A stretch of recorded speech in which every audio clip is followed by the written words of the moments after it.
Welcome to Seemanchal diary. Seemanchal diary में आपका स्वागत है। आज हमने सोचा कि आपसे कुछ बात करें।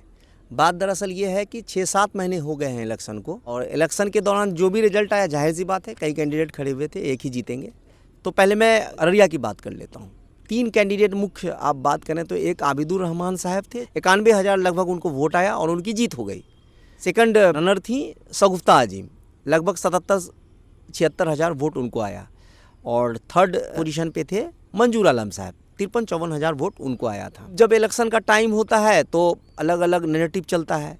अगर अररिया की बात करें तो यहाँ आप देखिएगा मुसलमानों में कुल्हैया और सेखरा की बात लोग कमोबेश करते हैं, आए दिन एक दूसरे पे इल्ज़ाम भी लगाते हैं और ये नैरेटिव चलाने की कोशिश भी करते हैं। सवाल ये है कि क्या इसी पर लोग वोट कर रहे हैं? मैं ये पूछना चाह रहा हूँ, जो लोग अपोनेंट थे उनके अगेंस्ट में जिन्होंने इलेक्शन में लड़ाई लड़ी थी, और वो 7 महीने में उन्होंने क्या किया। मैं इसलिए पूछ रहा हूँ कि अररिया में भी काफ़ी ऐसे मुद्दे नज़र आए जो हम लोगों को ऑब्जर्वेशन, हम लोग रिपोर्ट करते हैं। अगर आप देखिएगा कुछ ऑब्जर्वेशन भी कर रहे हैं। रोड खराब है, दिख रहा है भाई, इसमें किसी का बाइट और किसी की बातें क्या करना। रोड खराब है तो खराब है, अब जो लोग जिम्मेदार हैं उनको ठीक कराना है। उसी तरह अररिया की बात करें तो 1-2 इश्यूज़ थे जो काफ़ी ज्वलंत थे। होर्डिंग वाला मुद्दा उठाया था 0 माइल में, जो ट्रैफिक सिग्नल है, क्योंकि कितनी ज़रूरत है वहाँ पे। देखिए आए दिन एक्सीडेंट होता रहता है। मैं पार्टी पॉलिटिक्स की तो बात ही नहीं कर रहा। मैं कह रहा हूँ कि अगर आप पब्लिक डोमेन में हैं और अगर आप पब्लिक फिगर हैं तो आपकी ये जिम्मेदारी बनती है कि जो सामाजिक मुद्दे हैं, जो आम लोग जिस परेशानी को लेकर जद्दोजहद कर रहे हैं, तो आप उन पर आवाज़ उठाएं ताकि काम हो। उसी तरह मीरा टॉकीज रोड है, काफ़ी अरसे से नहीं बन रहा है। लोग ये कह रहे हैं कि जिला परिषद के अंदर आता है, किसी को फिंगर पॉइंट नहीं कर रहा ये जिला परिषद के अधीन आए या एमएलए के अधीन आए या एमपी साहब के अधीन आए। लेकिन आप लोगों का इनिशिएटिव्स क्या हुआ इनको बनवाने के लिए? अगर आपने अपनी आवाज़ उठाई है या आपने कोई एप्लीकेशन कहीं पे दिया है या आपने किसी तरह का प्रोसेस किया है तो आप बताइए। देखिए यहाँ पे एक मैं बात क्लियर कर दूँ, और भी काफ़ी लीडर्स हैं जो अररिया में मुखर होकर बात कर रहे हैं, लेकिन मैं सिर्फ अभी असेंबली के कॉन्टेक्स्ट में बात कर रहा हूं। तो मैं ऐसे ही लोगों का एग्जांपल अभी देने की कोशिश कर रहा हूं जिन्होंने फाइट किया था, वो हार गए। तो उनकी जिम्मेदारी भी बनती है क्योंकि उनको भी अच्छा खासा वोट आया था। और उसी तरह से अभी एक हाल फिलहाल मेरे संज्ञान में एक न्यूज़ आया था जो अररिया लाइव ने बहुत ही मुखर तरीके से उठाया था। वो बोची में एक रोड है और वहाँ पे एक पुल है।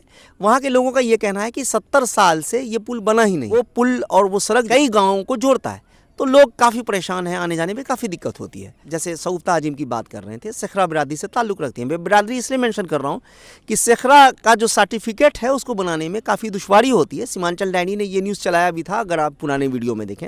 कई लोगों ने कहा था कि सर्टिफिकेट बनाने में यहाँ ब्लॉक में बहुत परेशानी होती है और काफ़ी उनको फॉलोअप करना पड़ता है और इधर उधर पैसे देने पड़ते हैं, तब सेखरा सर्टिफिकेट बन पाता है। खासतौर पर ये दिक्कत तब आती है जब बच्चों को एडमिशन लेना होता है या किसी चीज़ में अप्लाई करना होता है। तो एक सीज़न होता है हर साल, मार्च अप्रैल इस महीने में होता है। तो आप एक महीने के लिए क्या एक कैंपेन नहीं कर सकते कि उनको मदद मिल जाए? वृद्धा पेंशन है, वृद्धा पेंशन में होता क्या है कि लोग पढ़े लिखे नहीं होते, उनके वजह से काफ़ी दिक्कत और परेशानी का सामना करना पड़ता है। उसका भी एक कैंपेन आप मैनेज नहीं कर सकते। राशन कार्ड में दिक्कतें आती हैं, आधार कार्ड में लोगों को दिक्कतें आती हैं। ये छोटी छोटी बातें हैं जिससे लोग आपको एसोसिएट करेंगे, लेकिन आप लोगों के तरफ से कोई मुझे इनिशिएटिव्स दिखता नहीं है।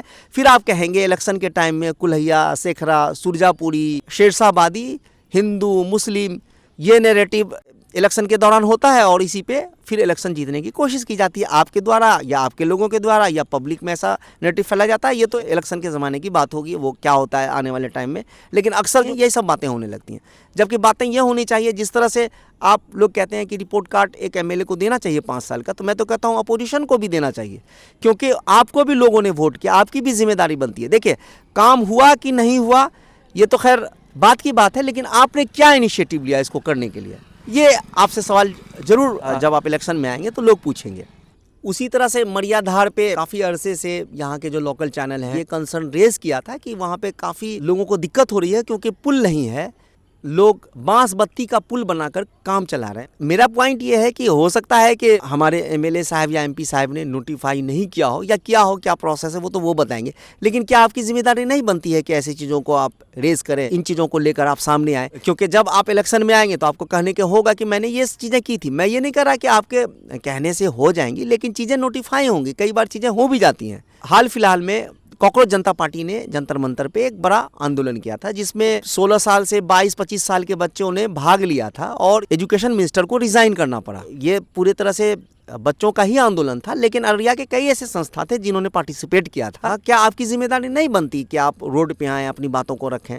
तो इलेक्शन टाइम में फिर आप आएंगे और कहेंगे कि हमें वोट नहीं मिलता, तो वोट का बेस क्या होगा सर? आप बताइए। अररिया का जो सब्जी मार्केट है वहाँ पे रोड की हालत बहुत ख़राब है। 3-4 साल से यहाँ के चैनल वाले ही इस वॉइस को रेज कर रहे हैं। ड्रेनेज सिस्टम बहुत ख़राब है, जिससे पानी जमा होता है, जल जमाव की समस्या है और काफ़ी गंदगी होती है।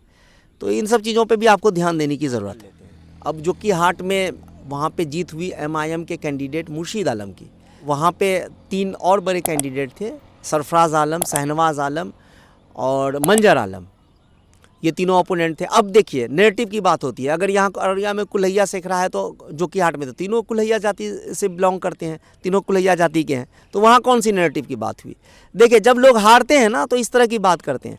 मैं ये कहता हूँ कि 7 महीने हो गए, अगर जो कि हाट का ही मुद्दा उठाएं, अभी हाल फिलहाल में डुमरिया में एक नदी कटान का मामला सामने आया था, जिसमें फिर से मैं कहूँगा कि अररिया लाइव और मेगा मीडिया ने एक बड़ी अच्छी रिपोर्ट की थी। कटान है और लोगों का घर जा रहा है, कई सालों से लोग बसे हैं और इस पे अभी तक कोई सहायता, उनको प्रशासनिक सहायता नहीं मिली है।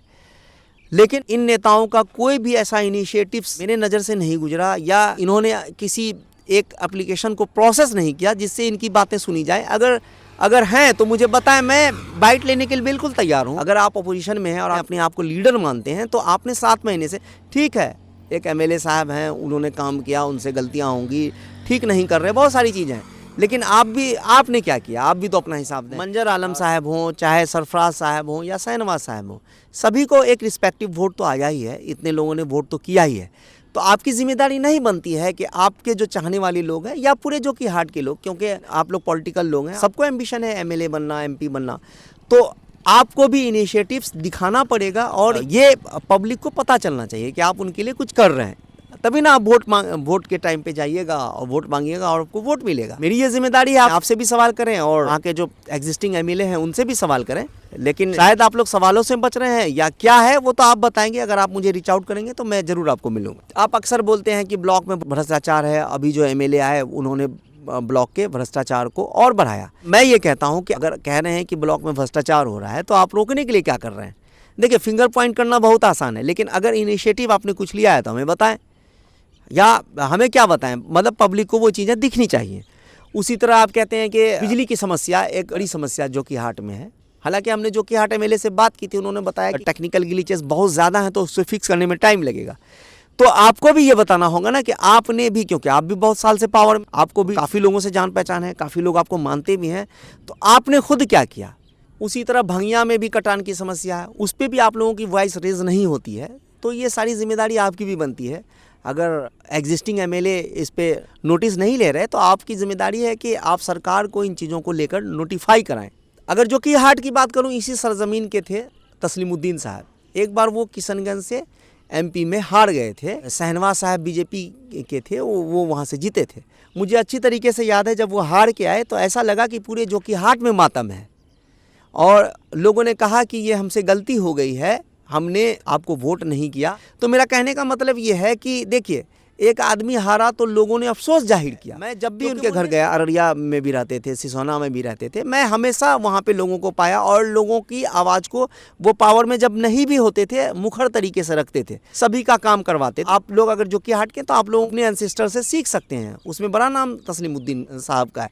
मैं ये कह रहा हूँ कि उनके अंदर क्या गुण था कि हार के भी फिर नेक्स्ट टाइम वो जीते तो फिर जीतते रह गए, फिर अररिया से भी MP बने, फिर उनका इंतकाल भी हो गया। अक्सर देखता हूँ JD यादव है ना, नरपतगंज से MLA में फाइट किए थे, बहुत कम वोट आया था उनको, लेकिन मैं ये हमेशा देखता हूँ कि मुखर होकर के अपनी बात को रखते हैं। हाल फिलहाल में जयाश्री की कोटा में मौत हो गई थी। हालांकि उनके परिवार का ये आरोप है कि ये सुसाइड नहीं, ये हत्या है। खैर वो तो प्रशासनिक मामला है, लेकिन उन्होंने जिस तरह से अपनी बातों को रखी या SP साहब से मिलकर उनको संज्ञान में दिया, तो ये काफ़ी नोटिसेबल चीज़ है। या आप छोटा चीज़ ना समझें। या कोई भी दूसरी समस्या होती है, नरपतगंज में एक पानी का अभी मसला हो गया था, मैंने देखा कि उन्होंने काफ़ी फिंगर पॉइंट किया देवंती यादव को, और दूसरे दिन ये हुआ कि पानी सुखाने वाली मशीन आई और पानी को ऑब्जर्व कर लिया गया, हटा दिया गया और रास्ता क्लियर किया गया। ये छोटी छोटी चीज़ें वो इनिशिएटिव्स लेते हैं मेरा कहने का मतलब ये है वो अपनी चीज़ों को बहुत मुखर तरीके से रख रहे हैं, और अगर इसी तरह से अपनी चीज़ों को उन्होंने मुखर होकर रखा तो आने वाले टाइम में लोग उसको क्यों नहीं नेता कंसीडर करें। तो ये सारी चीज़ें थी जो आपसे बात करनी थी। फिलहाल इस वीडियो में दीजिए इजाज़त, मिलते हैं किसी अगले वीडियो में। धन्यवाद।